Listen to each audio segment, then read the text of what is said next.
Ladies and gentlemen, good morning and welcome to the earnings conference call of Dalmia Bharat Ltd for the quarter ended 30th June 2025. Please note that this conference call will be for 60 minutes, and for the duration of this conference call, all participant lines will be in the listen-only mode. This conference call is being recorded, and the transcript will be put on the website of the company. After the management discussion, there is an opportunity for you to ask questions. Should you need assistance during the conference call, please signal an operator by pressing star, then zero on your touch-tone phone. Before I hand over the conference to the management, I would like to remind you that certain statements made during the course of this call may not be based on historical information or facts and may be forward-looking statements. These statements are based on expectations and projections and may involve a number of risks and uncertainties, such that the actual outcome may differ materially from those suggested by such statements. On the call, we have with us Mr. Puneet Dalmia, Managing Director and CEO, Mr. Dharmender Tuteja, CFO, and the other management of the company. I would now like to hand the conference call over to Ms. Aditi Mittal, Head of Investor Relations. Please go ahead. Good morning. Welcome to Q1 earnings call of Dalmia Bharat. We've uploaded our results and the presentation on the website. I hope you've had a chance to go through it. With this, I'll hand over the call to Mr. Dalmia for his opening remarks. Thank you, Aditi.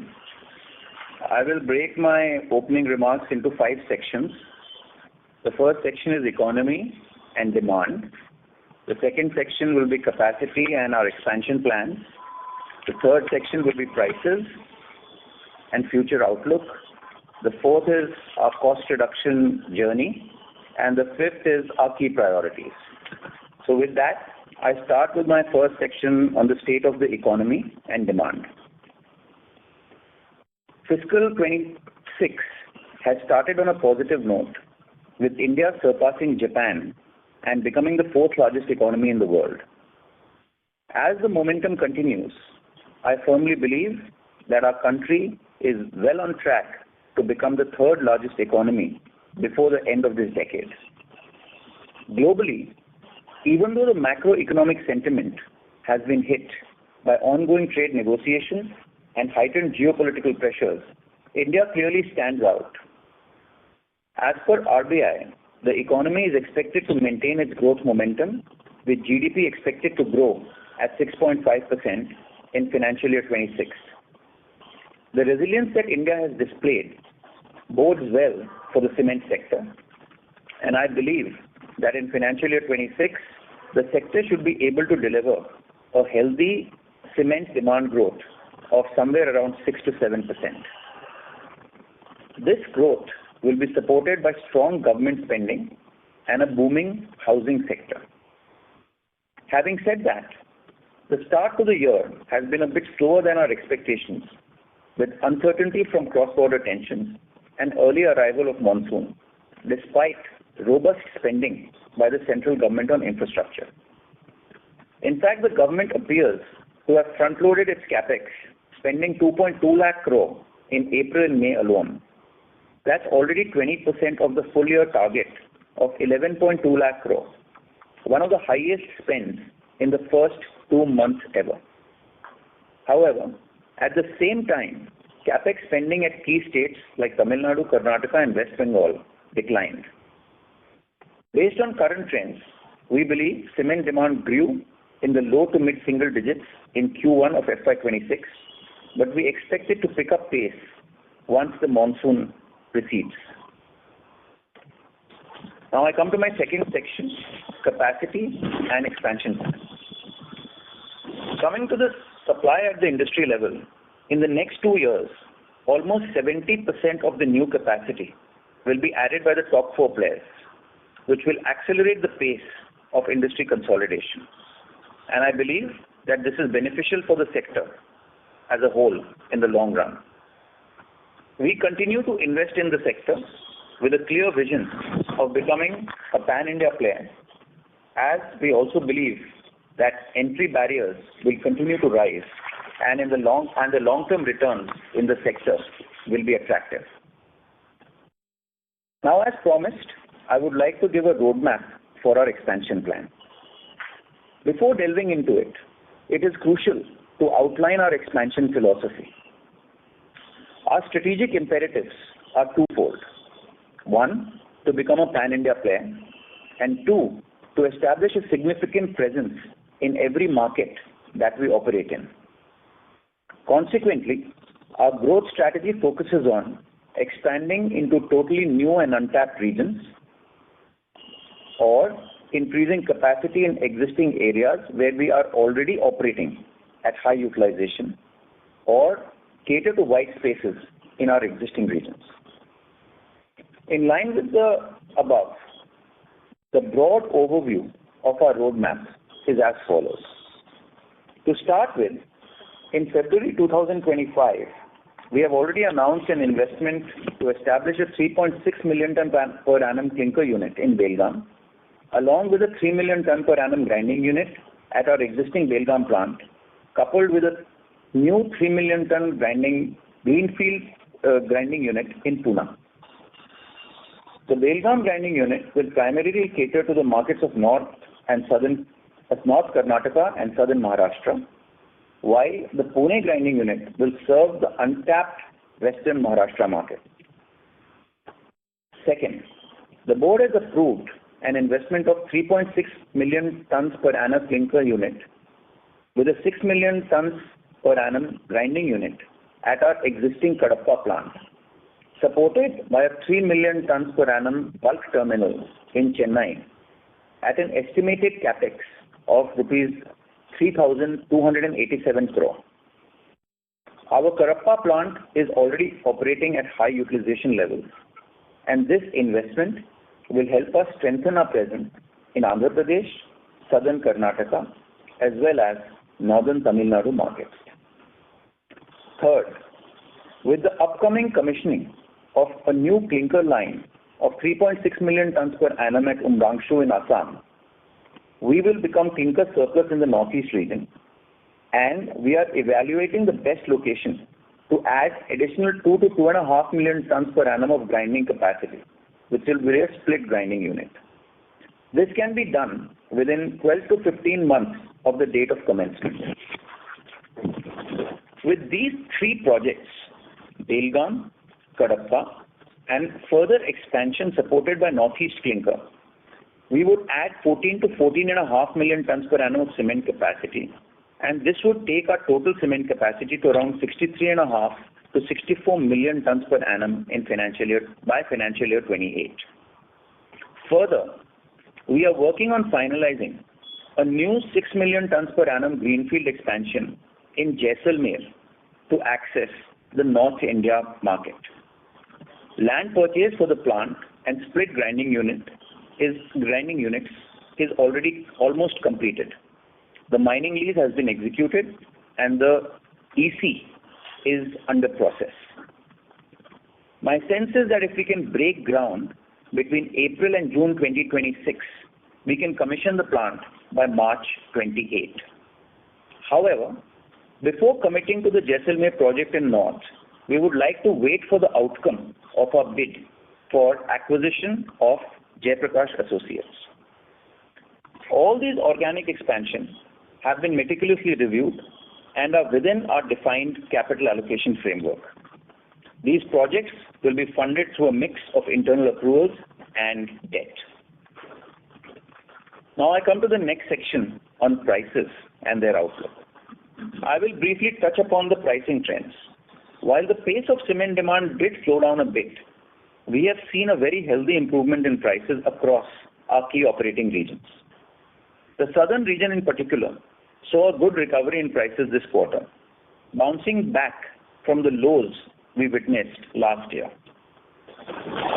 In the east, prices largely held steady, maintaining the gains made in the previous quarter.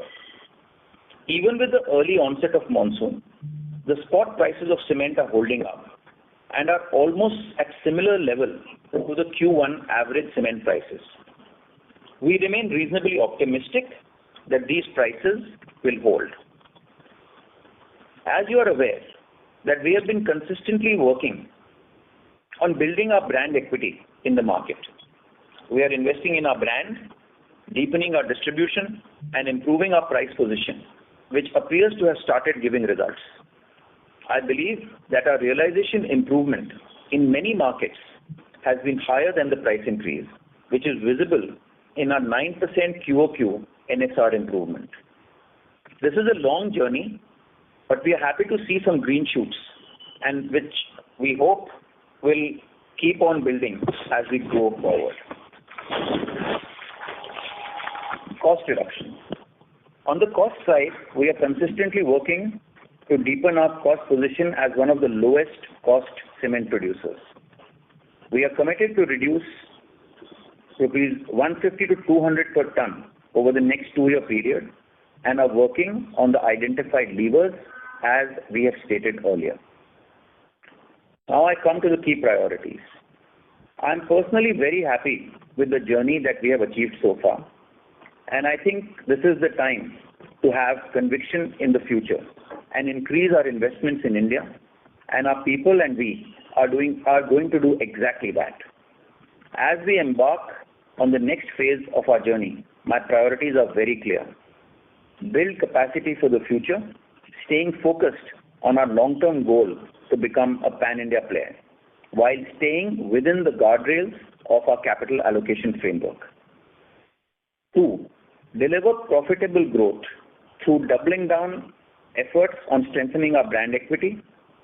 This is particularly important to scale up our volumes, improve utilization levels, and enhance NSR. We will continue to deepen engagement with our channel, both dealers and sub-dealers. We have already streamlined the processes and policies, enhanced the experience of our channel, and most importantly, boosted the productivity of our own sales force, and we intend to continue doing the same. Second, we further want to deepen our cost leadership with investment in building capabilities and improving operating efficiencies. And third and most important, we want to build, develop, and sustain a strong leadership pipeline and younger team while creating a caring culture within the organization. I think the best for India and Dalmia is yet to come, and I am very excited about the journey that we are setting ourselves on. With this, I want to hand over to our Group Chief Financial Officer, Mr. Dharmendra Tutteja. Over to you, Dharmendra. Thank you, Puneet. Overview of our financial performance. Regarding sales volume growth, first of all, I'm very pleased with our performance this quarter, as we have delivered the highest ever EBITDA of rupees 883 crores during the quarter. This EBITDA growth is not only supported by the market price improvement in our operating regions, but also because we have started to see an improvement in the quality of our sales. Our share of trade sales improved to 68% from 64% last year. Premium product mix also stood steady at 22% during the quarter. Direct dispatch percentage, which had been hovering around 55% over last several years, has now reached 52% during the quarter, demonstrating a significant positive shift. I believe that we are taking small but steady steps to improve the quality and sustainability of our sales performance, and I am hopeful that this journey will continue. Moving on further, while our sales volumes degrew by 6% YOY to 7 million tons, but if we look at the sales from Dalmia plants, that is excluding the tolling volumes from JP plants last year, our volumes remained flattish in Q1 FY26. Last year, first quarter was the last quarter when we had the sales volume under tolling arrangement. So from Q2 FY26 onwards, we will have a clean base for YOY sales comparison. The revenues have remained flattish at rupees 3,636 crores in Q1 FY26. Coming to the cost line items, our raw material cost per ton of cement production increased by 8.5% YOY to rupees 791. This increase was primarily due to the new mineral tax imposed by the government of Tamil Nadu. On the other hand, power and fuel cost per ton of cement production declined by 2% YOY to rupees 981. This was driven by decline in fuel rate from $106 per ton in Q1 of FY25 to $100 per ton in Q1 of FY26. The blended fuel cost during the quarter stood at rupees 1.33 on per kcal basis. Spot prices are currently hovering at around $108 per ton. During the quarter, we have commissioned 26 megawatt of RE capacity through OPEX model. This has increased our RE consumption percentage to 41% in Q1 FY26 from 35% in the last financial year. The CC ratio also improved from 1.67 in Q1 FY25 to 1.71 in Q1 FY26. Our logistic cost during the quarter increased marginally by 2% on YOY basis to rupees 1,135 per ton. Though our lead distance increased by about 8 km to 280 km in Q1 FY26, but as I mentioned, our direct dispatch percentage improved in the positive direction to 62%. Our absolute EBITDA improved by 32% YOY to rupees 883 crores, and EBITDA per ton thus works out to rupees 1,261 on per ton basis, and this is a 40% increase on a YOY basis. Our EBITDA margin during the quarter was 24.3% in Q1 FY26, which is a good jump of almost 5.8% from the same quarter last year. During the quarter, we accrued rupees 84 crores in incentives, while collections are lower at rupees 42 crores, which is typically seen in first quarter of the year. We expect collections to improve in rest of the year. The incentive outstanding at the end of the quarter was rupees 780 crores, including rupees 250 crores from the government of West Bengal. Coming to the ongoing expansion projects, while Puneetji has detailed out the expansion plan, I'll give you a brief overview of the ongoing projects. Our clinker unit at Umrangshu is nearing completion, and we plan to start trial runs in September this year. With this, the commercial production should start in Q3 of FY26. This will take our total clinker capacity to 27.1 million ton. The supporting GU for this clinker was already commissioned in March 25 at Lanka, Assam. The work on the Belgaum Pune project is in full swing, with all major orders placed while civil work is under progress. The project remains on track for completion and is expected to come online by the end of FY27. During the quarter, we have incurred capex of rupees 612 crores, with majority of it being spent on Umrangshu clinker line and Belgaum Pune project, besides maintenance, land and ROI projects. For the full year FY26, we expect our capex spending to be about 4,000 crores. Also, while Puneetji has already mentioned, I wanted to clarify on the Kadapa project, which the board has approved yesterday. I believe there is some confusion on how it is being shown in our earnings release. The project has a 3.6 million ton clinker capacity in Kadapa, along with 6 million ton of grinding capacity in Kadapa itself. In addition, we are setting up a 3 million ton bulk terminal in Tamil Nadu to serve the North Tamil Nadu market.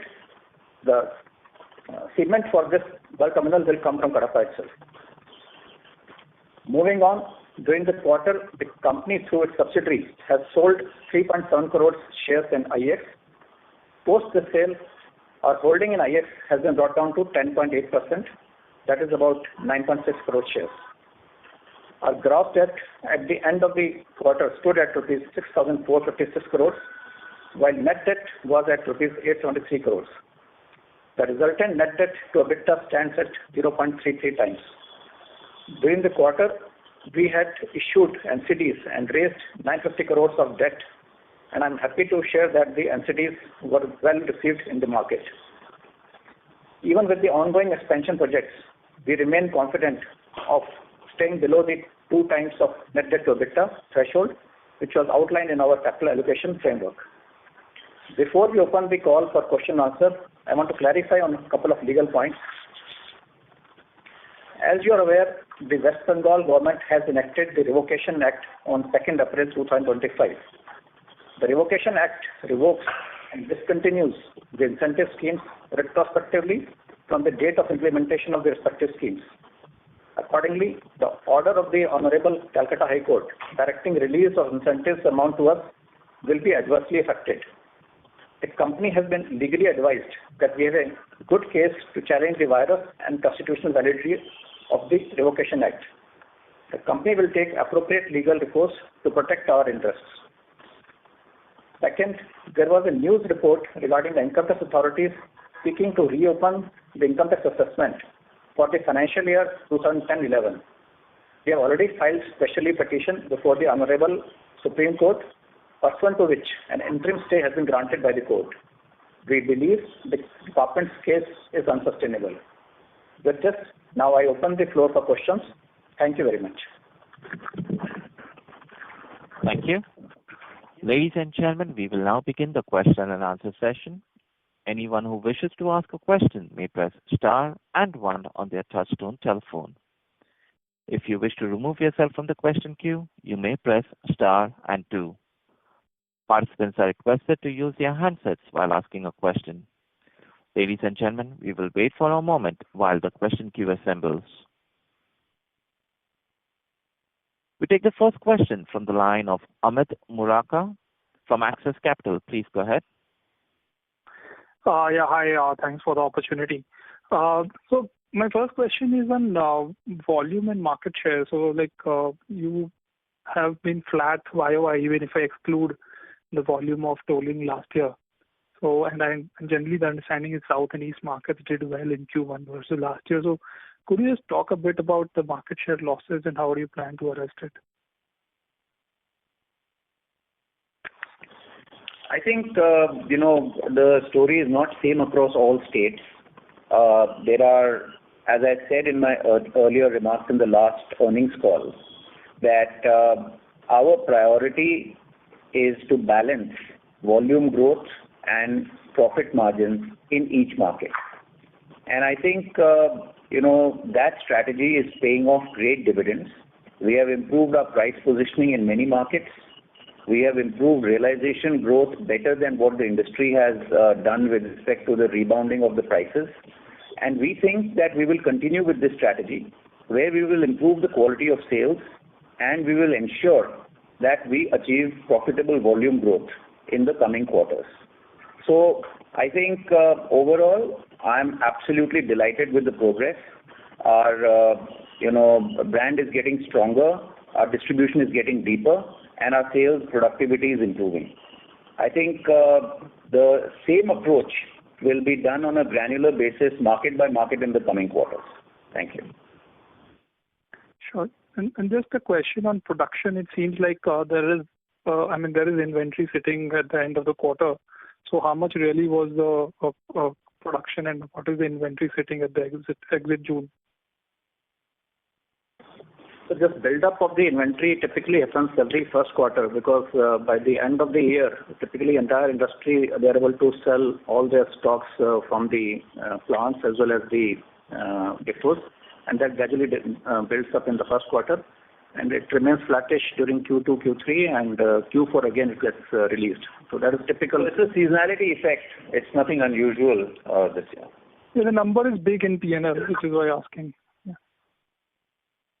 Sure. It's the same season. Slightly higher than the YOY. I think about 100 crores also. Okay. I'll come back in the queue. Thank you. Thank you. The next question comes from the line of Ashish Jain from Macquarie India. Please go ahead. Hello. Yes, Ashish, please go ahead. Hi, sir. Good morning. So my first question is on expansion. We are currently guiding for roughly 62 million tons in March 27, aspiring to 75 by 28, and still we are saying that Jaisalmer is dependent on JP acquisition. So, because JP will not be adding so much capacity. So how are we thinking about capacity firstly? And secondly, even if I add Jaisalmer and JPA, let's assume both happen, still the visibility for 75 is actually quite low, at least to me. So can you just speak a bit about, capacity, how are we thinking and why are we so hesitant if in terms of going all out on addition? I think first of all, we are not at all hesitant. I think, we are going all out to, develop the projects. And as I said, we can press the button on construction in the first quarter of next financial year in Jaisalmer. That will still give us time to commission this project by March 28. The JP acquisition, whether it, is under process. And I think there are several scenarios which can play out. As you know, there is a 5 million ton clean asset with JP Rewa and Churk and Chunar. And then there are two other, options here. One is BJCL, which was a joint venture with Steel Authority of India in Bhilai. And there is arbitration going on with Ultratech for a clinker plant in UP. So JP is minimum 5 million tons of cement, and it could, be greater than that, depending upon how the other two play out. So I think we are absolutely not stopping in any way. All we are saying is we will review the position. I mean, in any case, we can't press the button on Jaisalmer today. We are taking all effective steps. Land purchase is done, mining lease is done, environment clearance is in process. And we have to review the situation in March 26, which still gives us enough time to complete the project by March 28. So I think we just want to remain flexible, and we are just absolutely not tentative. We are just going all out to develop projects. In fact, we are even developing projects for our next phase, which will, take us to, 100 million plus by financial year 31. So I think developing projects and creating a state of readiness for a capital expansion pipeline so that we can deploy capital organically is in full swing in the company. But we want to be just flexible to see what happens and, take a call once a major acquisition like JP plays out fully. Okay, got it. And then secondly, Puneet, can you just differentiate between growth in south and east? I know normally we don't share it, but given even Amit asked this question, given the divergence between what we have reported, even if I adjust for JPA, it looks quite surprising. So is it possible to give some color in terms of where we have been more cautious on market share versus margin, strategy? I don't think we can give that share that granularly. All we can say is that, there are markets where we want to prioritize margins. There are markets where we want to prioritize market share. And I don't think we would like to reveal our state-by-state strategy on this call. No, I'm just asking east versus south. State-by-state is not what I'm looking for. It's like we also don't want to reveal our region-wide strategy. Okay. Got it. Thank you so much. Thanks. Thank you. Yeah. The next question comes from the line of Devesh Agarwal from IIFL Capital. Please go ahead. Yeah, thank you for the opportunity, sir. So firstly, just wanted to understand, you are putting up more capacities in south, and you said that the utilization levels are higher. So what is the difference between your east utilization versus south utilization, if you can give some sense on that? I just said that we don't share region-wise data, and I think we will continue to maintain that stance. Thank you. In terms of difference also, whether there will be a 10% difference between the utilization between the two regions, that will also help to get us some idea. Even if you ask that question in three different ways, we are not going to reveal our region-wise utilization or our state-by-state or region-wise strategy. Thank you. No problem, sir. No problem. Secondly, sir, you said in terms of branding exercise, you have seen improvement in realization better than what the price hike has been. So just wanted to understand better, what is the current gap that you have in each region, or basically on an overall basis also, and what is the target to narrow that, and how do we achieve this? Can you please repeat this question? I didn't understand this. No. So I'm saying you did mention that the increase in the NSR for us has been higher than the price increase in those regions, right?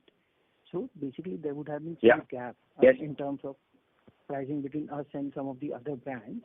So I wanted to understand what is the gap at this point in time, and what is the target to narrow that gap to, and how do we intend to achieve that? I think again this depends. There is a different state by state, and even in terms of the different brands that operate in each state. So I would just say that we want to be the top price brand in every state possible, and it is a journey. It's going to take time. We also don't want to do sales with low margins, even if that means that in a short term we have to hold back and do higher quality sales. Because I think in the long term that is a better strategy to follow, and we want to operate in those customer segments which give us better margins. So I think this is broadly in the trade segment we want to improve price positioning in some of the markets where we are weak. In some of the markets where we are strong, we want to continue to premiumize our product mix. And even within non-trade, which is the institutional segment, we will choose our market segments carefully to improve the quality of sales. So I think it's hard for me to quantify right now as to how much is the further spread that's possible. But I can say that overall, with continuing to deepen our cost leadership and improving our NSR, we should be able to deliver, top decile EBITDA per ton in the industry. I mean, I think that's our endeavor. Thank you. We take the next question from the line of Ritesh Shah from Investec. Please go ahead.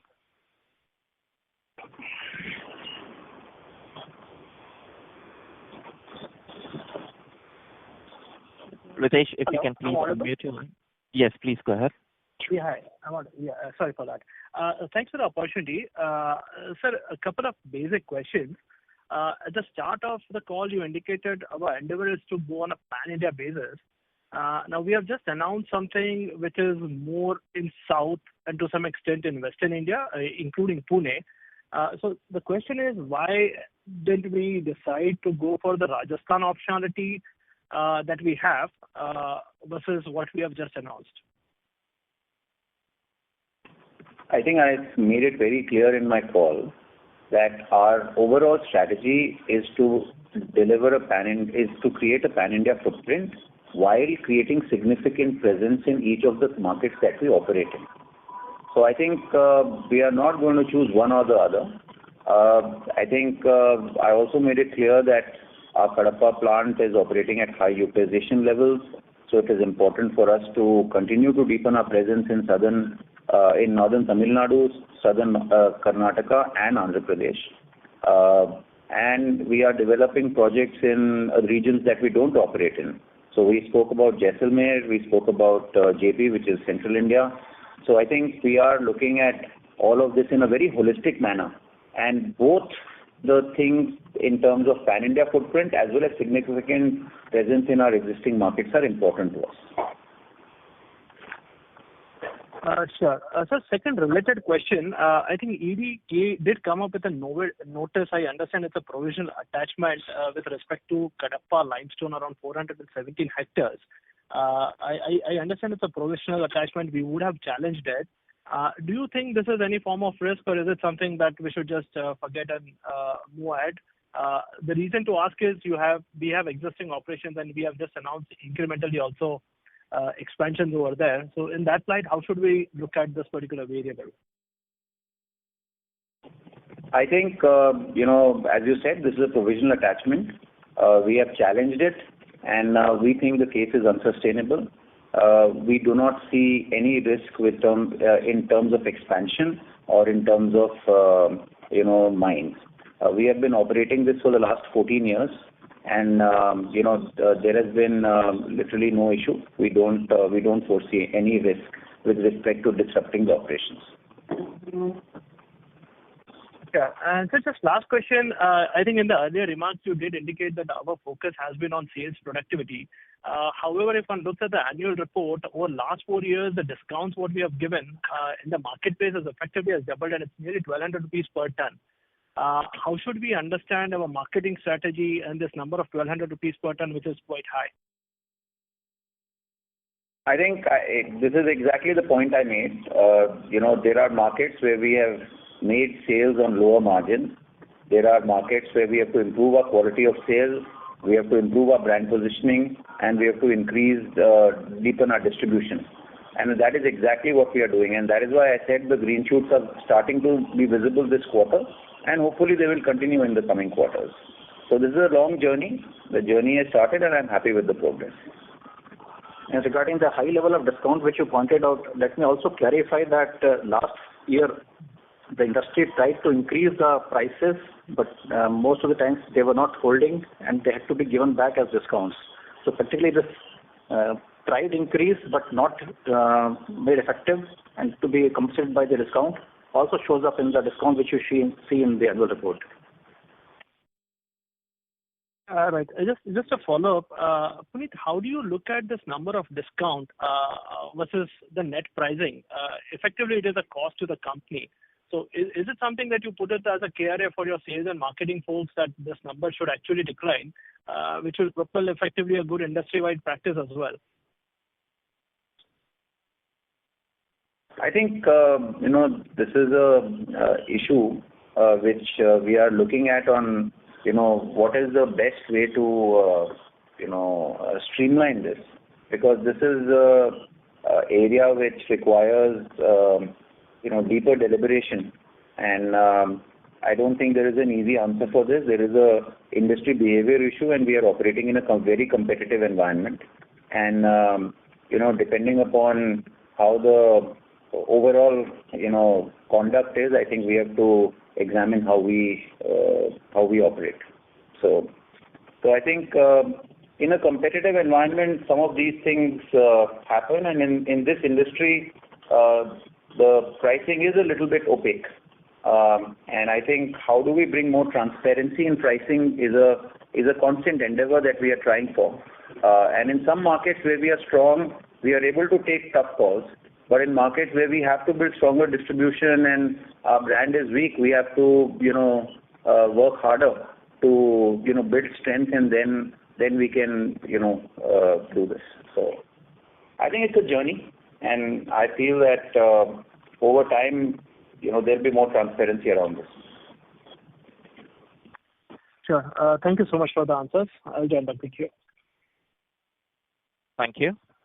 The next question comes from the line of Rahul Gupta from Morgan Stanley. Please go ahead.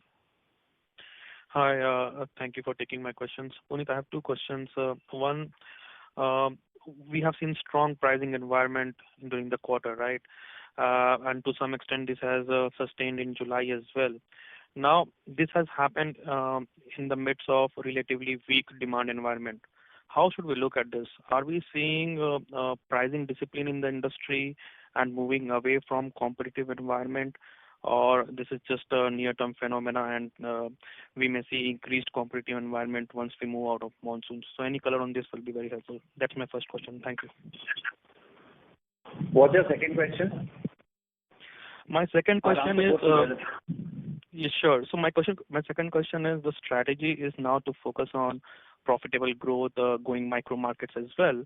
Now, assuming industry grows at 6, 7, 8% for multiple years, and given Dalmia's low utilization levels, are we in a way moving away from 75 million ton and 110 to 130 million ton capacity targets from here? Thank you. Okay. So I think let me first take the pricing issue.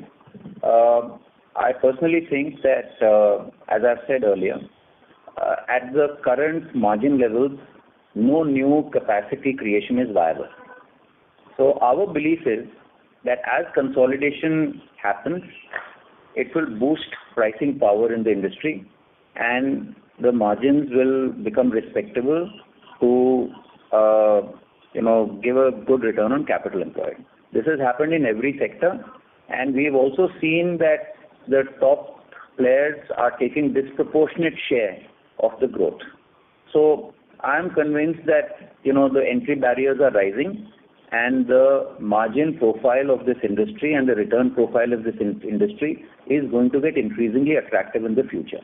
Now, having said this, there will be, blips along the way, and this is not a linear curve. There will be times when you will make low utilization, low return on capital. There will be times when you will have low utilization but very high return on capital because prices are good. And I think we should not get swayed by quarter-on-quarter volatility in this sector. I think we have seen in the last, 80 years that the best strategy to create value in this industry is to take a long-term view and invest.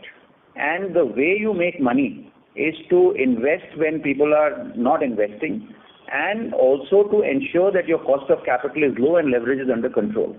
So I think we will continue to invest in this sector with a deep conviction that India will do well and consolidation will increase and pricing power and pricing discipline will return in the sector. That view is unwavering quarter on quarter, and that view will not change even if we perform well in one quarter or if we perform badly in one quarter. Our long-term strategy will remain the same. We want to focus on a micro market by micro market and decide margin versus market share trade-off, and we will ensure that we will invest in markets to create significant presence and diversify across geographies. So I think, my strategy, my conviction, my answer will not change every quarter depending upon our performance. It is the same depending, we have deep faith in India, we have deep faith in the returns that the sector is going to offer, and we have deep faith in our execution capabilities.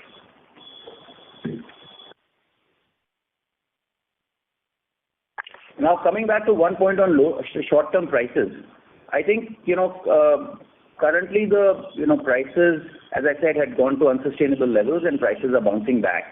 I personally feel that, at least in the near term, I'm quite optimistic that these prices will hold. But having said that, this is a cyclical business, and there are times when prices will be volatile. So it's hard for me to predict quarter on quarter what will happen, but the way I see the situation now is I'm quite optimistic that the prices will hold. Thank you. Thank you. We take the next question from the line of Sumangal Nevatia from Kotak Securities. Please go ahead. Good morning, everyone. So my first question is on the JPA bid. Just want to understand what would be our plan for the non-cement assets, which comes as a combination. And also from our interaction with COC, what sort of timeline are we looking at for this resolution? Sumangal, I've already said this, we are a pure play company and we want to, look at the cement business in a very strategic manner. And I think as far as the COC is concerned, I understand that, they are going to review it this week and then they're going to give us, a better sense of the timeline.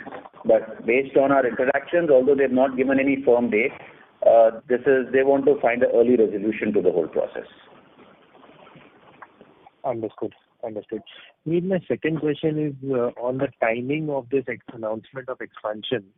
Now, given that we are operating at almost 60% utilization at the company level, looks like we have headroom for a few years to grow. Won't we be better off going for expansions once we start approaching 70-75% utilization, given the capital also has an opportunity cost? Sumangal, as I said, our utilization is not same across all regions. And, we have to take a more granular approach, point number one. Point number two, it takes time to build new capacity. I think we were behind the curve in acquiring land, obtaining permits and obtaining mining leases. We think that, we want to be in an absolute state of readiness.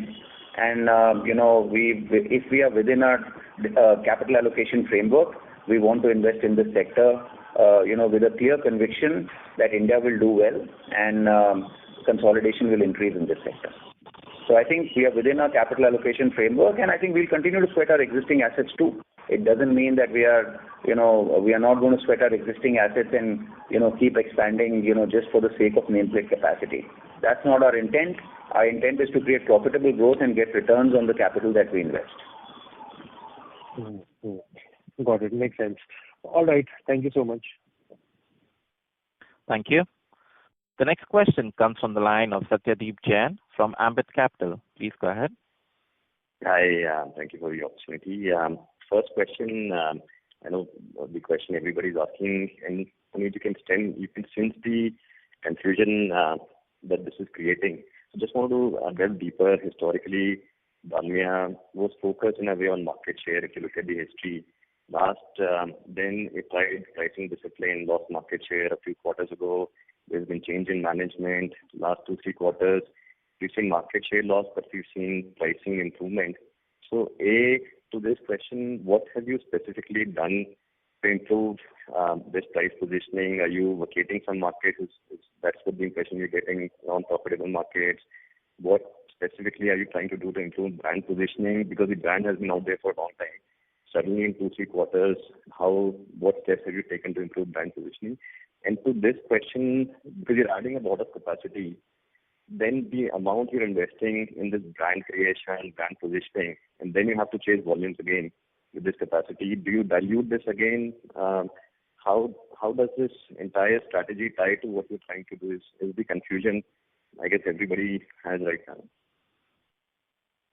I think you should speak for yourself. Don't talk for everybody. That's my request. And I think if you have confusion, I will clarify it once again. Our strategy is very, very clear. I think we will continue to invest with a great mandate, with a clear vision that India will do well and, consolidation will increase. Point number one. Point number two, I think, there are markets where we think there was unprofitable segments that we were operating in, and we don't want to operate in those segments as of now. I think we want to be very clear that we have a different strategy for every micro market, and we will ensure that strategy plays out. And we balance growth and we balance profitability. Point number three, I think there are times when just creating discipline in which segments to chase, what leeway to give on discounting strengthens the brand. And I think we are just following that. You can do that fairly quickly if you are disciplined about it and you have a clear thinking around it. So I think this is what we have done, and I think we are seeing that early results are visible. So if it means making some trade-offs in terms of unprofitable segments, we will make those trade-offs because it's in the long-term interest of the company. And I think just giving more discipline in distribution improves brand positioning, because otherwise distributors cut each other out and they dilute your brand. So customer brand can be very strong, but distributors can just dilute the brand because we don't enforce discipline on them. So I think that is exactly what we are doing in the market, and we are engaging deeper, we are giving clear messages, and we are very focused on what we are trying to do. Can we expect maybe volume growth in line with industry or higher than industry, and at the same time this focus on profitability?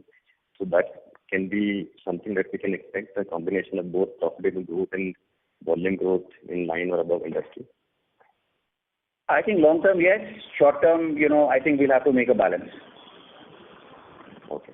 Second question would be on the capex decision. Just wanted to check in between various pockets in north, you had option between Jaisalmer and Navalgarh, which seems like you're preferring Jaisalmer, and obviously the premium that you paid and for Navalgarh, the premium in general was very high. So does it mean that at this stage Navalgarh looks less feasible, and that given there is a timeline for that mine to commission after the lease execution, would there be a risk of some of these leases going away?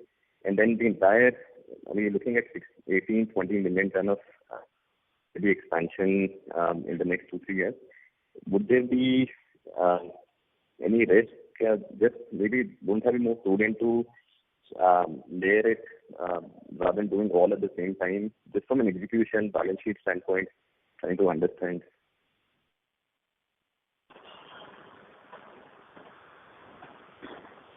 I think I can say it again. We have said that 64 million tons is something which is firm.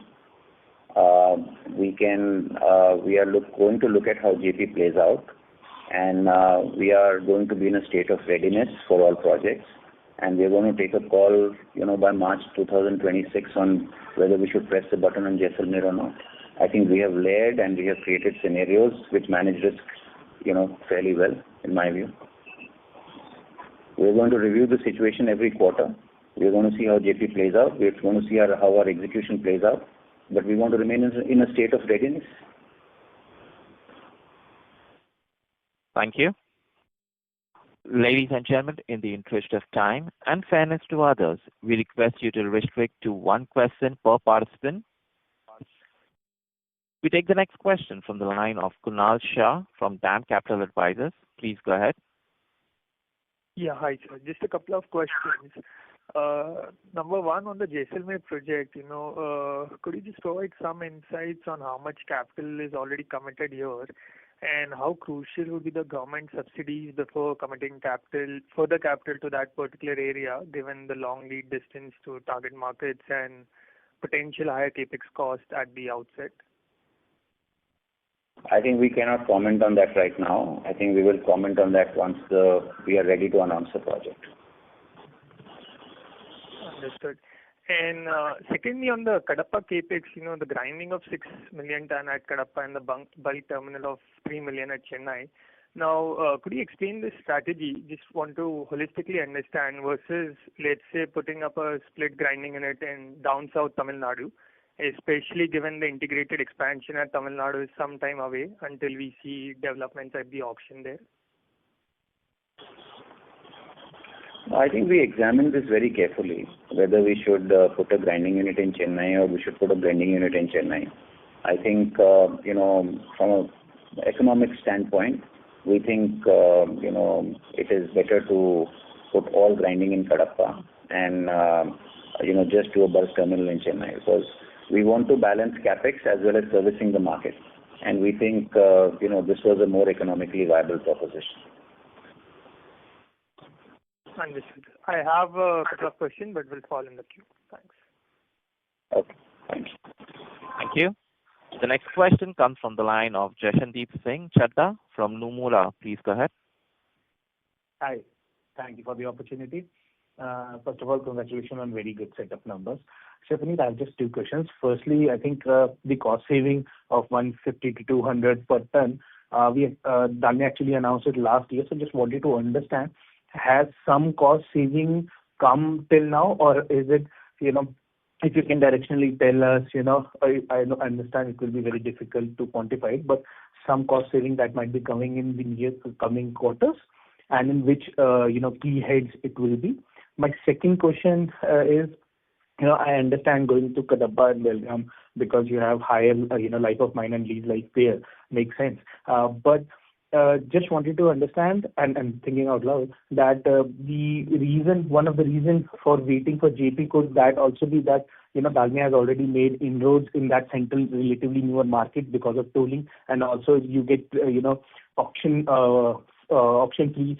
So there's no premium on the, central limestone, whereas for Jaisalmer you have around 12-15% of auction premium. Can that also be one of the condition in your, scenarios that you played up? Just two questions from my side. Thank you. Thank you. I think, we had said that, from a quarter one of financial year 25, it's a 3-year journey to reduce cost by 150 to 200 per ton. I think we are in the process of, doing work so that we can, demonstrate this cost saving.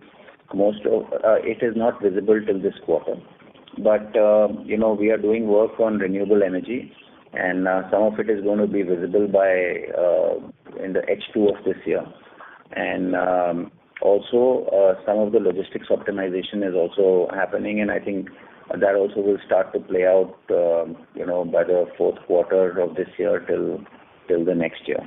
So that is question number one. I think point number two on JP, I think it just accelerates our entry into the market. Auction premium is one issue, but overall, I think we want to build a pan-India footprint, and it is in line with that strategy. Understood. Thank you so much. Thank you. Thank you. The next question comes from the line of Shravan Shah from Dolat Capital. Please go ahead. Hi, sir. Most of the things have been answered. Just to understand in terms of the CapEx, so if you can help us break up first on the Assam Umagaon, how much out of the originally announced 3,640 odd crore, how much is already spent till 1 FY26? At the same time, on the Belgaum, how much we have already spent. So wanted to understand in terms of the 4,000 crore capex and maybe for FY27, even if we don't assume Jaisalmer or JP, how much more capex that is one can pencil in for FY27? For Umrangshu, we're almost done. The trial run of the Umrangshu clinker will start by September this year. I think we should have somewhere a number between 600 to 800, which will probably get booked this fiscal as far as Umrangshu is concerned. On Belgaum again, because most of the capex will be incurred by about Q4 27, the number should be closer to 1,400 to 1,600 on Belgaum this year. And again, of the total capex which DT has said of 4,000 crores during the fiscal, approximately 75 to 80% will go into the announced growth projects and also procuring land for our future pipeline. And then for FY27 would be for existing whatever we have announced, what would be the capex including the RE and the maintenance? So the balance 20% which I just mentioned will be towards RE, maintenance, capex and all other ROI improvements that we'll be doing across the plants. For next year, basis whatever, the capex number should be something similar to a 4,000 again.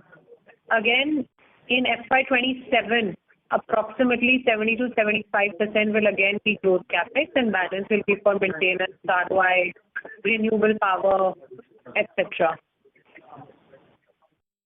Okay, got it. And is it fair to please join back the queue?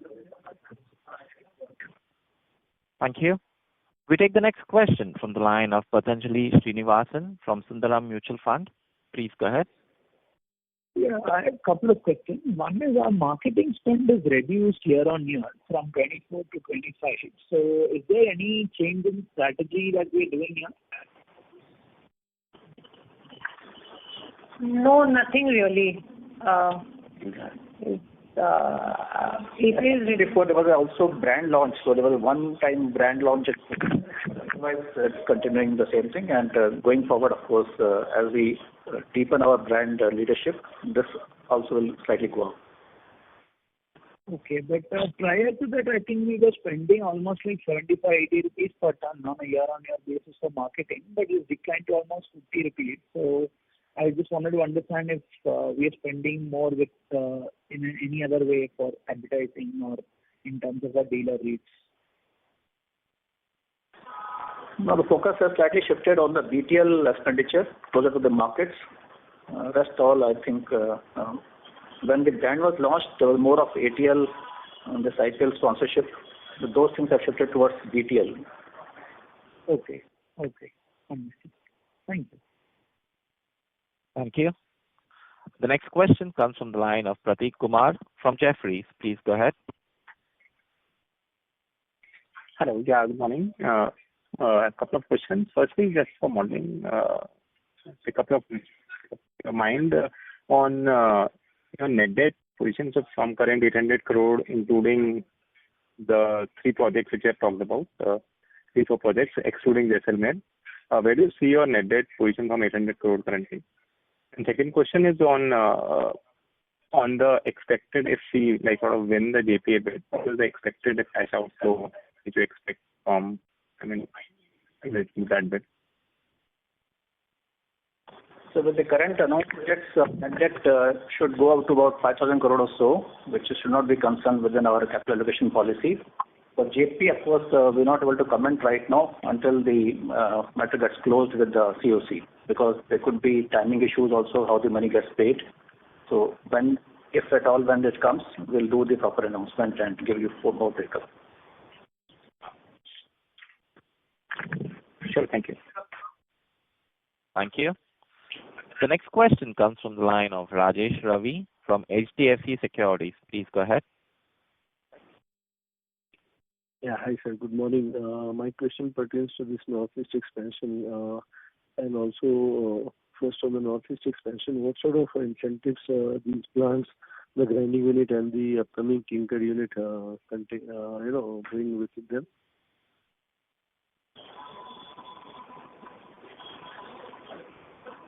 On the capex, we had 200% of the incentive on your total fixed cost investment, and that is for 20 years.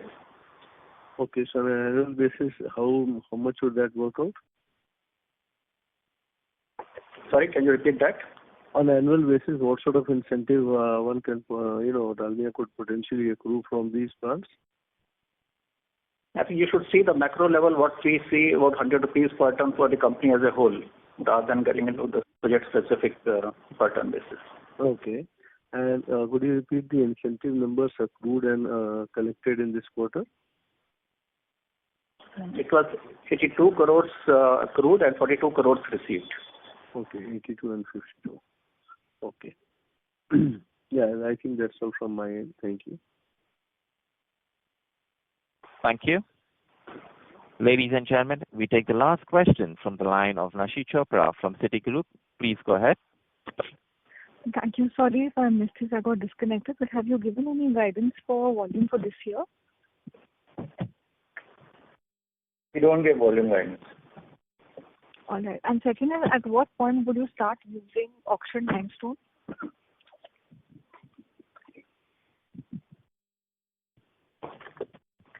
What's the question? So, Rashi, now that we'll be expanding into the newer regions, the auction limestone will probably start coming into play, because Jaisalmer will be an auction mine as and when we develop it. And on our existing plants, as we augment in future, but currently we're using most of our limestone. In the next 2-3 years, there's going to be very little auction limestone. So I think it's not going to move our cost curve at all. 3-4 years later, there'll be a marginal shift, but it's not material. And what's the premium for the Jaisalmer limestone? It's like 20%, 50%, I don't remember. I think we'll give it to you. I'll give it to you later after the call. Okay, no problem. Thank you. Thank you. Ladies and gentlemen, with that, we conclude the question and answer session. I now hand the conference over to Mr. Puneet Dalmia for closing comments. Once again, I just want to thank you all for your interest. I think I'm very happy that this was, the best quarterly EBITDA ever for the company. We are very confident about, our plans, and I think staying within our capital allocation framework. And as I said, the best of India is yet to come, and the best of Dalmia is also yet to come. Thank you for your interest. Bye-bye. Thank you. On behalf of Dalmia Bharat Ltd, that concludes this conference. Thank you for joining us, and you may now disconnect your lines.